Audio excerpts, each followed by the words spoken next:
Have you ever stared at your bank account balance and wondered why building wealth feels like pushing a boulder uphill while wearing roller skates? You're not alone in this financial frustration.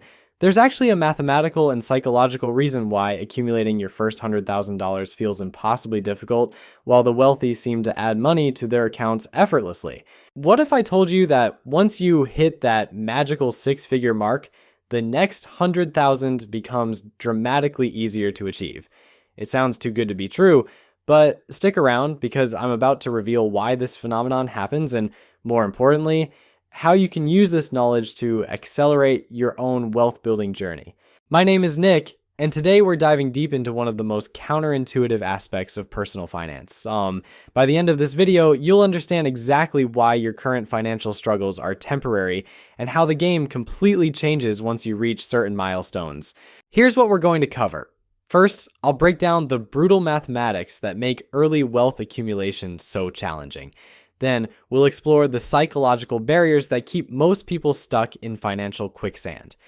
Finally, I'll share practical strategies you can implement immediately to fast-track your way to that first $100,000. But before we jump in, let me paint you a picture that might sound familiar. You've probably heard successful investors and entrepreneurs say things like, the first 100,000 is the hardest, or once you have money, making more money becomes easy. These aren't just feel-good platitudes from people trying to sound wise on social media, but there's genuine science behind these statements. Think about it this way. If wealth accumulation were a video game, the first $100,000 would be like playing on expert mode with a broken controller, while the next 100,000 would be like switching to easy mode with cheat codes enabled. The rules of the game literally change as your financial position improves. Now, you might be thinking, Nick, that's great and all, but I'm still struggling to save my first $1,000, let alone $100,000. I hear you, and that's exactly why understanding this concept is so crucial. Once you grasp why the system works this way, you can start making strategic decisions that work with the mathematics of wealth building rather than against it. Let's start with the most obvious challenge. When you're starting from zero, every dollar you save comes directly from your own pocket. There's no magical money fairy contributing to your account while you sleep. No compound interest working overtime to multiply your efforts. It's just you, your income, and whatever discipline you can muster to spend less than you earn. This is what I call the manual labor phase of wealth building. You're essentially doing all the heavy lifting yourself, one paycheck at a time. It's like trying to fill a swimming pool with a garden hose while someone keeps pulling the plug.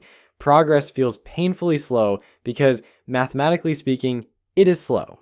Consider this scenario. Let's say you managed to save $5,000 and invested in something that returns 10% annually. After 1 year, you've earned a whopping $500. Don't get me wrong, $500 is nice, but it's hardly life-changing money. You could probably earn that much by working a few extra shifts at your job or selling some old furniture on Facebook Marketplace.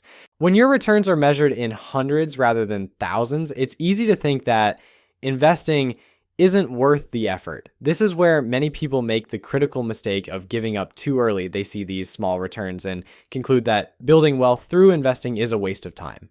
It's like judging the power of a rocket by watching it slowly roll down the launch pad before ignition. But here's where the story gets interesting. Fast forward to when that same person has accumulated $100,000. Now, that same 10% annual return generates $10,000. Suddenly, your investments are producing more money than many people earn at their full-time jobs. The mathematics have shifted dramatically in your favor. This is when wealth building stops feeling like punishment and starts feeling like magic. Your money begins working harder than you do. While you're sleeping, eating, or binge watching your favorite series, your investments are out there making money for you. It's like having a tireless employee who never asks for a raise, never calls in sick, and works around the clock to increase your net worth. The psychological impact of this shift cannot be overstated. When you can see your investments generating meaningful amounts of money, everything changes. You become more motivated to save because the rewards are tangible and significant. You start looking for ways to optimize your financial strategy because the potential payoffs are substantial. This creates what I call the acceleration effect. The more money you have invested, the more motivated you become to invest it even more. It's a positive feedback loop that compounds both mathematically and psychologically. Success breeds more success, and the wealthy understand this principle better than anyone. But let's address the elephant in the room. If this is also straightforward, why isn't everyone wealthy? Why do so many people struggle to accumulate even modest amounts of savings? The answer lies in understanding the barriers that prevent most people from reaching that critical first milestone. The biggest obstacle isn't lack of knowledge or even lack of income, though those certainly play a role. The real culprit is something far more insidious: the psychology of delayed gratification in a culture that celebrates instant everything. We live in a world where you can get almost anything delivered to your door within hours, where entertainment is available on demand, and where social media provides instant validation for our thoughts and opinions. In this environment, the idea of sacrificing today's pleasures for tomorrow's financial security feels almost absurd. Why would you skip that expensive dinner when you can just put it on a credit card? Why would you drive an older, reliable car when you can finance something shiny and new? Why would you live in a modest apartment when you can stretch your budget for something more impressive? These seemingly small decisions compound over time, creating what I call the lifestyle trap. Each individual choice might seem insignificant, but collectively they create a pattern of spending that makes wealth accumulation nearly impossible. It's like trying to fill that swimming pool while someone keeps making the holes in the bottom bigger. The tragedy is that most people don't realize they're trapped until it's almost too late. They wake up at 40 or 50 years old, realize they have virtually nothing saved for retirement, and panic. Suddenly, they're trying to compress decades of wealth building into the few working years they have left. It's financial triage at its most desperate. This is where understanding the mathematics of wealth building becomes crucial. When you realize that your financial decisions in your 20s and 30s have exponentially more impact than the same decisions in your 40s and 50s, you start making different choices. Time becomes your most valuable asset, and you begin treating it with the respect it deserves. The good news is that it's never too late to change course, but the earlier you start, the easier the journey becomes. This brings us to the practical question. How do you actually bridge the gap between where you are now and that first $100,000? The answer isn't as complicated as the financial industry wants you to believe, but it does require a fundamental shift in how you think about money. Most people approach wealth building like they're trying to lose weight by doing 1,000 crunches once a year instead of taking a daily walk. They look for the magic bullet, the perfect investment, the secret strategy that will transform their finances overnight. But here's the uncomfortable truth. There is no shortcut. The path to that first $100,000 is paved with boring, unsexy decisions that compound over time. It's about consistently choosing the less exciting option day after day, month after month, until those small sacrifices snowball into something significant. Let me give you a reality check that might sting a little if you're currently living paycheck to paycheck, complaining about how impossible it is to save money while simultaneously having subscriptions to 17 different streaming services, eating takeout 4 times a week, and financing a car that costs more than some people's annual salary, then you're not really trying to build wealth. You're just hoping wealth will accidentally happen to you. That's like saying you want to run a marathon while refusing to exercise. It's magical thinking, and magical thinking doesn't pay the bills or fund your retirement. The first step is brutally honest self-assessment. Track every penny you spend for 1 month. Not just the big stuff, but everything. That morning coffee, the impulse purchases at the grocery store, the random apps you download and forget about, the convenience fees you pay because you can't be bothered to plan ahead. Most people are shocked when they see where their money actually goes versus where they think it goes. I had a friend who swore up and down that he couldn't afford to invest because he barely made ends meet. Then he tracked his spending and discovered he was spending over $300 a month on food delivery alone. $300. That's $3,600 a year that could have been invested instead of converted into late night regret and empty containers. Once you know where your money's going, you can start making strategic cuts. Notice I said strategic, not arbitrary. Cutting everything and living like a monk isn't sustainable for most people. You'll burn out, rebel against your own budget, and end up in a worse position than when you started. It's the financial equivalent of crash dieting. Instead, identify the spending that brings you genuine joy, and the spending that's just mindless habit. Keep the joy, eliminate the habit. Maybe you love going to concerts and that's worth every penny to you. Great, keep doing that. But maybe you're also paying for a gym membership you haven't used in 6 months and buying lunch every day because you can't be bothered to meal prep. Those are easy targets. The goal isn't to live like a pauper, it's to be intentional with your money. Every dollar should have a purpose, whether that purpose is immediate enjoyment, future security, or something in between. When you start thinking about money as a finite resource that should be allocated strategically rather than spent randomly, everything changes. But cutting expenses is only half the equation. The other half is increasing your income, and this is where most people get stuck in scarcity thinking. They assume their current job is their only source of income, and that their current salary is set in stone.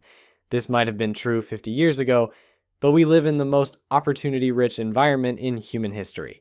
You literally have access to a global marketplace through the device you're probably watching this video on. You can start a business, freelance your skills, create content, buy and sell products, or offer services to people anywhere in the world. The barriers to entry for generating additional income have never been lower. Now, I'm not saying it's easy. Building a side income takes time, effort, and persistence. But it's absolutely possible if you're willing to exchange short-term comfort for long-term financial freedom. The question is whether you're more committed to your Netflix schedule or your financial future. Here's something most financial advisors won't tell you because it doesn't involve them selling you products. The fastest way to your first $100,000 isn't through complex investment strategies or exotic financial instruments. It's through maximizing the gap between what you earn and what you spend, then investing that difference in boring, reliable assets. I know, boring doesn't sell courses or get clicks on social media. Everyone wants to hear about the cryptocurrency that's going to make them rich or the stock pick that will double their money. But the math is ruthlessly simple. If you can save and invest $2,000 per month in assets that return 8% annually, you'll have your first $100,000 in less than 4 years. The challenge isn't the math, it's the discipline. $2,000 a month sounds like a lot when you're used to spending everything you earn, but break it down.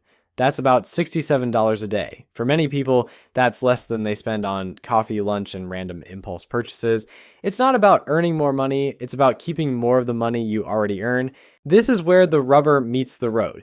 You can watch every financial education video on the internet, read every book about building wealth, and attend every seminar about investing, but none of it matters if you don't actually change your behavior. Knowledge without action is just expensive entertainment. The people who successfully build wealth aren't necessarily the smartest or the highest earners. They're the ones who consistently make the boring rational choice when everyone around them is making the exciting irrational choice. They're the ones who drive reliable used cars while their friends lease luxury vehicles. They're the ones who live in modest homes while their peers stretch their budgets for impressive addresses. This isn't about living a joyless existence or never having fun. It's about understanding that every financial decision is a trade-off between present consumption and future freedom. The wealthy understand this trade-off and make conscious choices about when to spend and when to save. The poor and middle class either don't understand the trade-off or consistently choose immediate gratification over long-term benefit. But here's what happens once you do reach that first $100,000. Suddenly, the game changes completely. Your money starts working almost as hard as you do.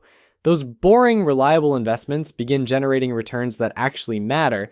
The compound interest that seemed insignificant when you had $5,000 invested becomes a powerful force when you have $100,000 working for you.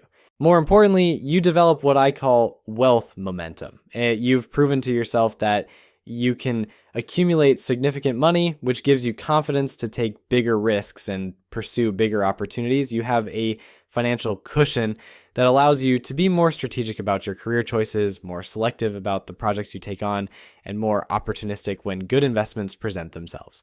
This is when wealthy people start saying things like, money makes money and the rich get richer. It's not some conspiracy or unfair advantage. It's simply the mathematical reality of compound growth combined with increased opportunities that come with having capital to deploy. The second $100,000 doesn't just come faster because of compound interest, though that's certainly part of it.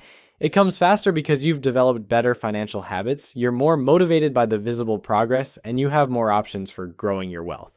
You're no longer limited to just saving money from your job. You can invest in opportunities that weren't available when you had limited capital. This is when you start understanding why wealthy people seem to have access to opportunities that regular folks never hear about.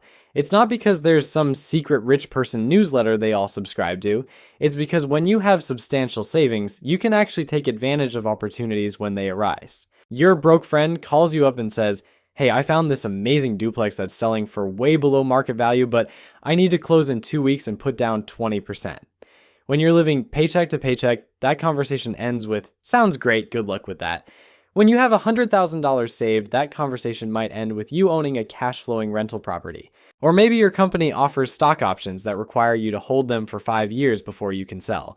If you're barely scraping by, you can't afford to tie up money for 5 years no matter how good the opportunity looks. But when you have substantial savings, you can afford to take calculated risks with longer time horizons. This is what rich people mean when they talk about opportunity cost. Poor people think opportunity cost means choosing between buying groceries and paying rent. Rich people think opportunity cost means choosing between a guaranteed 8% return and a potentially lucrative business investment. It's a completely different conversation. The psychological shift that happens at this stage is just as important as the mathematical one. Remember when $500 felt like a meaningful amount of money?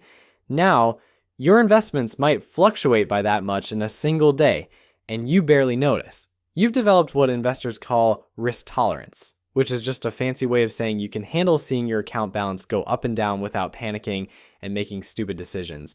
This emotional stability is crucial because it allows you to think long-term instead of reacting to short-term market movements. When the stock market has a bad week and your portfolio drops $5,000, you don't lose sleep and consider selling everything. You understand that this is just noise in the grand scheme of your wealth building journey. Meanwhile, someone with $5,000 total invested might see their account drop by $250 and completely freak out, convinced they're destined for financial ruin. They sell at the worst possible time, locking in their losses and missing the inevitable recovery. It's like getting scared and jumping off a roller coaster halfway through the ride. But let's talk about something that most financial gurus conveniently ignore: the social pressure you'll face when you start getting serious about building wealth. Your friends and family, probably with the best of intentions, will think you've lost your mind. They'll watch you order water instead of wine at dinner, drive your paid-off car instead of financing something newer, and choose a quiet night in over expensive weekend trips. They'll start making comments like, "You can't take it with you," or "You're missing out on life," or my personal favorite, "Money isn't everything." Here's the thing about people who say money isn't everything: they usually don't have any. It's easy to dismiss the importance of money when you've never experienced the freedom and security that comes with having it. It's like someone who's never learned to read telling you that books aren't important. The reality is that money might not be everything, but lack of money affects everything. It affects where you live, what you eat, how you spend your time, the stress levels in your relationships, and the options available to your children. Pretending otherwise is just willful ignorance dressed up as wisdom. You'll need to develop thick skin during this phase because the people closest to you might become your biggest obstacles. They're not trying to sabotage you maliciously, they're just uncomfortable with the fact that you're changing the rules of the game you've all been playing together. Your discipline makes their lack of discipline more obvious, and nobody likes that mirror held up to their face. This is where having a clear vision of your financial goals becomes absolutely critical. When everyone around you thinks you're being too extreme or missing out on fun, you need to remember why you're making these sacrifices. Are you building wealth so you can retire early and travel the world? So you can start a business without worrying about steady income? So you can provide better opportunities for your kids so you never have to worry about money again? Whatever your reason, it needs to be compelling enough to sustain you through the inevitable moments of doubt and social pressure. Because trust me, those moments will come. There will be times when you're tempted to give up, to go back to spending everything you earn, to live like everyone else around you. But here's what I want you to remember during those moments of weakness. Every single person who has successfully built substantial wealth has gone through exactly what you're going through right now. The struggle you're feeling isn't unique to you. It's a necessary part of the process. It's like the burn you feel when working out. It's not pleasant, but it's a sign that something positive is happening. The difference between people who build wealth and people who don't isn't intelligence, luck, or even income level. It's the willingness to endure temporary discomfort for long-term benefit. It's the ability to delay gratification when everyone around you is indulging immediately. It's the discipline to make boring, rational decisions consistently over time. And here's the beautiful irony of the whole thing. Once you reach that first $100,000, the habits that got you there become so ingrained that maintaining them feels natural. You're not constantly fighting the urge to overspend because you've retrained your brain to find satisfaction in watching your net worth grow rather than in accumulating stuff. The second 100,000 doesn't just come faster because of compound interest and better opportunities. It comes faster because you've become a different person. Someone who thinks strategically about money instead of emotionally. Someone who makes decisions based on long-term consequences instead of short-term impulses. So if you're currently staring at a bank balance that's smaller than you'd like, remember this. Your current financial position is not permanent. The struggle you're feeling right now is temporary. Every successful investor, every wealthy entrepreneur, every financially free person started exactly where you are right now, with more dreams than dollars and more hope than evidence. The only difference between them and the people who never build wealth is that they started. They took the first step, then the second, then the third. Even when progress felt impossibly slow, they understood that the journey of 1,000 miles begins with a single step. But more importantly, they understood that you actually have to take that step. Your first $100,000 is waiting for you. It won't be easy, it won't be quick, and it definitely won't be exciting every day. But it will be worth it. And once you get there, you'll understand why everyone who's made the journey says the same thing. The first 100,000 is the hardest, but everything after that gets progressively easier. The question isn't whether you can do it, the question is whether you will. The mathematics are in your favor, the opportunities are available, and the knowledge is freely accessible. All that's left is the decision to start and the discipline to continue. Your future self is counting on the decisions you make today. Don't let them down.